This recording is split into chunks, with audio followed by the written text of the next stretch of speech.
પાટણના જૂના ગંજ બજારમાં ઉત્તરાયણની ખરીદી જામી. ગ્રાહકોની ભીડ વચ્ચે ટ્રાફિકના દ્રશ્યો સર્જાયા. ઉત્તરાયણ પર્વને હવે ગણતરીના કલાકો જ બાકી રહ્યા છે, ત્યારે ઐતિહાસિક પાટણ શહેરના બજારોમાં ખરીદીનો માહોલ પરાકાષ્ઠાએ પહોંચ્યો છે.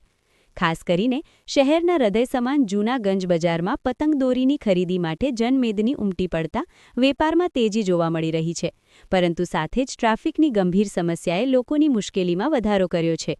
ઉત્તરાયણ પર્વ નિમિત્તે જૂના ગંજ બજારમાં વિવિધ પ્રકારની પતંગો અને રંગબેરંગી દોરીઓના સ્ટોલ લાગ્યા છે. સવારથી જ આસપાસના ગ્રામ્ય વિસ્તારો અને શહેરના લોકો ખરીદી માટે ઉમટી રહ્યા છે. ખાસ કરીને નવી ડિઝાઇનની પતંગો અને માજા પાવાના ચરખા લેવા માટે યુવાનોમાં ભારે ક્રેઝ જોવા મળી રહ્યો છે. બજારમાં ચિક્કી, તલ અને મમરાના લાડુની સુગંધ સાથે ખાણીપીણીની દુકાનો પર પણ ભારે ભીડ જોવા મળી રહી છે. ખરીદીના આ માહોલ વચ્ચે જૂના ગંજ બજારના સાંકડા માર્ગો પર ટ્રાફિકના દ્રશ્યો સામાન્ય બન્યા છે. ખરીદી કરવા આવતા ગ્રાહકો દ્વારા આડેધડ વાહન પાર્કિંગ કરવામાં આવતા રસ્તાઓ સાંકડા બન્યા છે. દ્વિચક્રી અને ફોર વ્હીલર વાહનોની લાંબી કતારોને કારણે કલાકો સુધી ટ્રાફિક જામની સ્થિતિ સર્જાય છે, જેના કારણે રાહદારીઓને ચાલવામાં પણ મુશ્કેલી પડી રહી છે.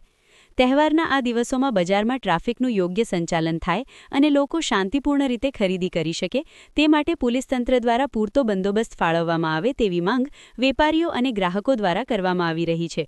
ગ્રાહકોને પણ પોતાના વાહનો યોગ્ય જગ્યાએ પાર્ક કરી સહકાર આપવા અપીલ કરવામાં આવી છે.